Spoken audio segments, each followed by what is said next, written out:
Well, guys, had a bunch of wind yesterday, and I set some new traps in new territory, and thought I'd share with you guys a little bit.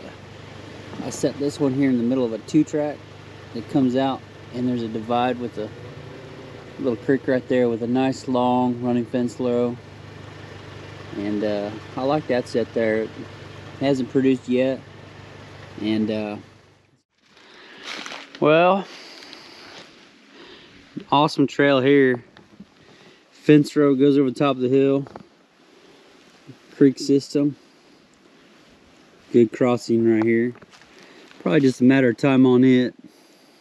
Got a trap here somewhere. We got so much wind last night. It was all blustery. Yeah, my dirt hole's kind of filled in with a little corn stalk. Pull that back.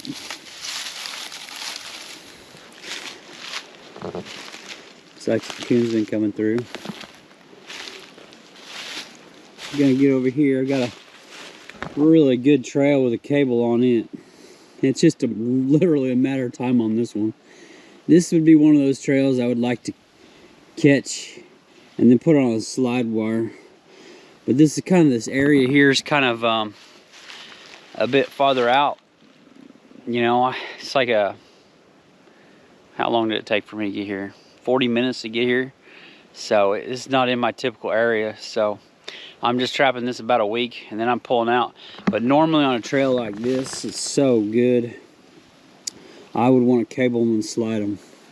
I have a really good video on that. If you guys are interested, go back through it. It's, I think it's called how to slide wire your catch with a cable or something like that. Anyways, I'll try and put it on the bottom of the video. It's pretty good. But I was really kind of hesitant. I don't know how well you can see this trail, but it is so caked down. They're just going right down the middle of that fence row. Bobcats, you name it, uses this. A lot of raccoon though, and it just kind of goes back in that little timber. So I thought about, if I get bored enough, I'll probably set some DPs. I haven't though, but I don't know. I just want to show you this little pinch point here. Nice trail. Got a cable here somewhere. I'm gonna check it out. But we got so much wind yesterday, and I checked about 15 traps. Yesterday I caught some fur, but I think it's that wind. So maybe tonight will be a better night. Okay, here we go. Okay guys, real quick, I wanted to show you a couple sets that I made. I was back in here doing some beaver trapping. I thought while I'm back here anyways, I do a little cold rolling some coyotes. So got a nice 2 brush piles here. This is kind of a hill. The terrace comes down through here. Ditch of course goes that way. I set a bone set on the end of this on a fence line. This is probably a good 10 to 50, 20 yards, 30 yards, something like that. And both pieces kind of come together. This is the end of that. I like these flat sets sometimes. It's kind of a change up. I do, however, put a rebar stake on there and I wire that because through experience, guys, I found out in the past that the critters run off with your bones sometimes. So if you could do that in your state, they're kind of nice. In this cornfield here, it's just so much easier for me to check that. Now, I don't have to do a bone set, of course. You know, I could do just a hole in the ground, but with this corn stubble and everything, sometimes it's hard for me to find the traps. So I got a nice hip bone right there going, and I rebar stake that down with Mark June's 365, just a little pokey with a rebar stake about 6 inches, and then I did Coyote Frenzy on the other corner, and that's it on that set. So that's the one set. And then one thing I'll say about this other set, when I was scouting this spot, I really kind of liked it. Of course, I like everything, but like a kid in the candy store, right?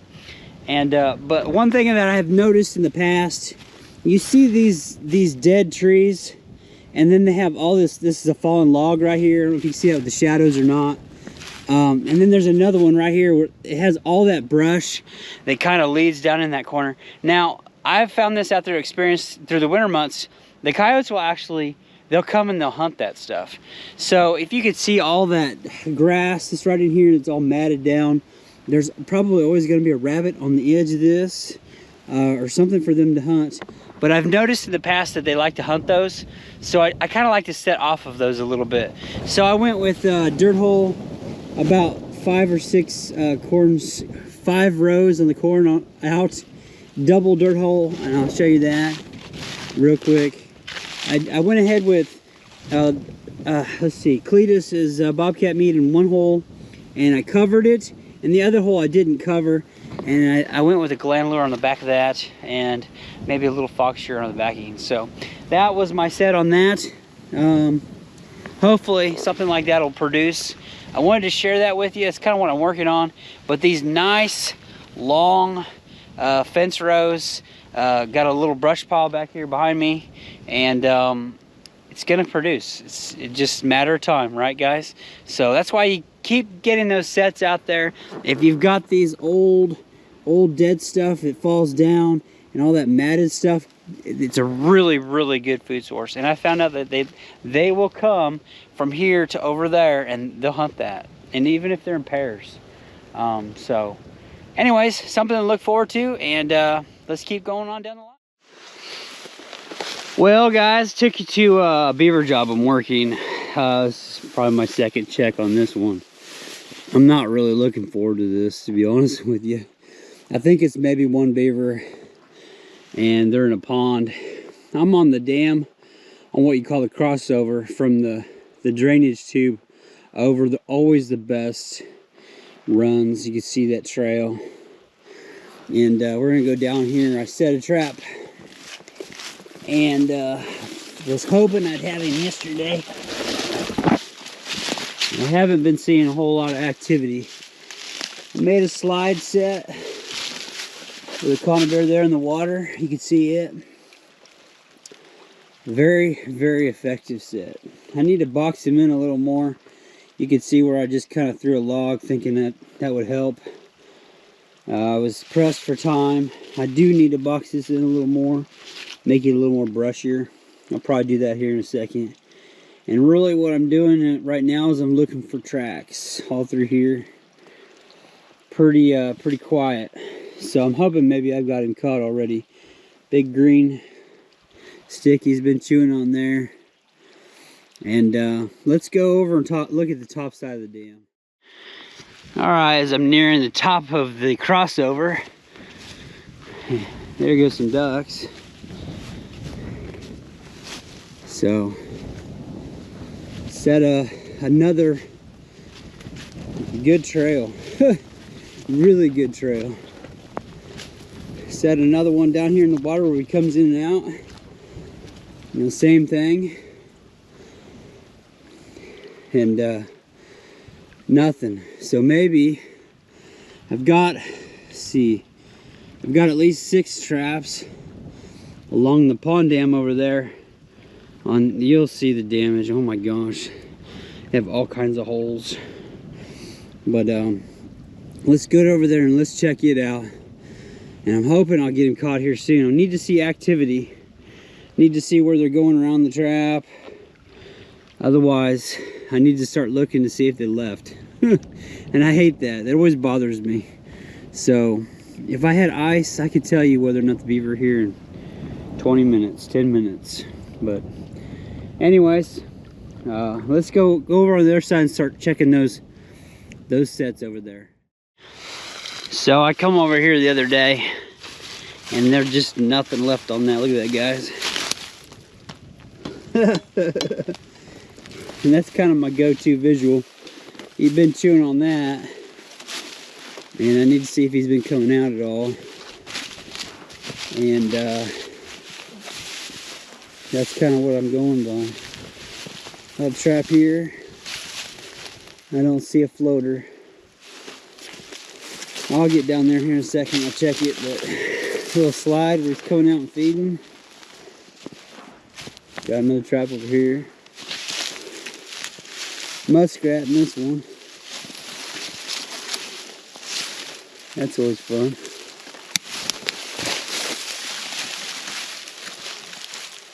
Not a bad looking rat. Something don't quite look right about that. I think it's so set. One muskrat. Let's come down here, check some more traps. Alright, so I'm at one of the old lodges. You can see the hole right here. And there's a lot of these that are like what I call has-beens. I get down the water, it's just so shallow. They're not using that. It's an old den. The raccoons take over that. So there's a lot of good raccoon sign right here. Not seeing anything. And that's the problem with this property here. So many of these old dens. And I'm probably just trapping one beaver for these people. Here's another old run. I just checked, I got a trap right there. It's still set. Good looking hole. And it's a matter of finding out which one he's using. It's so frustrating because there's a bunch. There's one right here even, looks like. Might have to check that out here in a second. See what we have here. More old dens.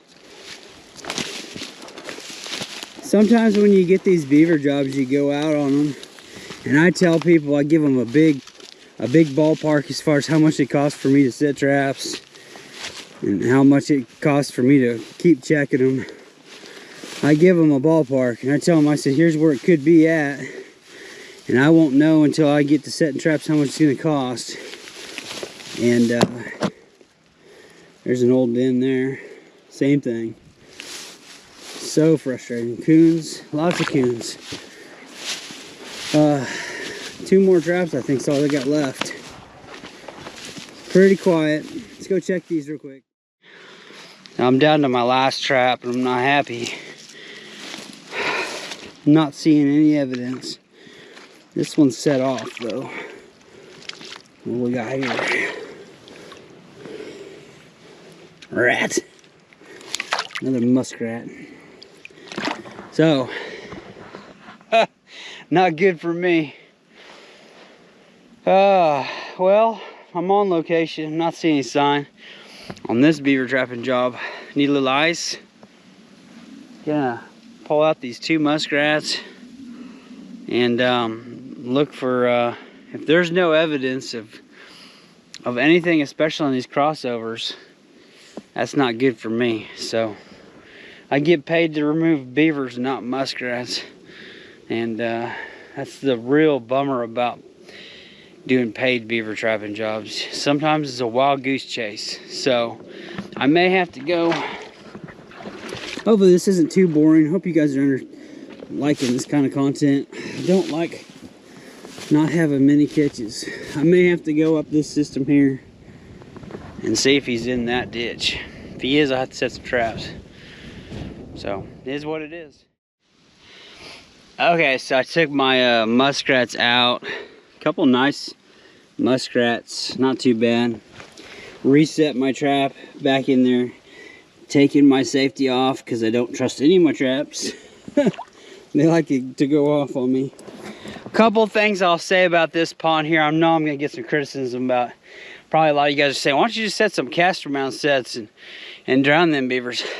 Without giving you too much information about this property, because I know I have some local people watch, but this is a hunt club, and they manage this property. And I told them, I told them one of my stipulations was before I got started, I didn't want anybody hunting it because of their dogs. Even though sometimes you make that mention to people, they don't always follow through. So my biggest fear is that, you know, I'd set a caster mount set and then I'd catch somebody's dog, and I don't want to do that. Even though I'm supposed to be in here all by myself, kind of thing. And there's a lot of raccoons here too, because they're using all these old bank dens. So I went with conibears in the water to start this one out. I probably will maybe post this as I kind of go. Hey, one other thing I want to say, if you're new to beaver trapping, I caught these 2 muskrats here. Beavers and muskrats and otters oftentimes will use the same den. So if you find yourself catching muskrats, you're thinking it's just a muskrat den, keep setting those traps. So the bigger, I always look for a basketball sized hole is going to be your beaver type of runs. Usually your muskrat runs are going to be softball sized in diameter, like a 110. But what happens is the beavers that come through and they make all these old dens, and then the muskrats come in behind, and otters will do the same thing too. So I've caught all three out of the same hole before, and I know that they do that a lot of times. So you might just keep that as a mental note. That's the strategy on this pond. I thought I'd take you with me. Caught a couple pretty nice little muskrats. Hopefully I'll catch a beaver here soon. Alright folks, if you're new to the channel, make sure you hit subscribe. Otherwise, click the thumbs up. I'm Jinx, and have a great day.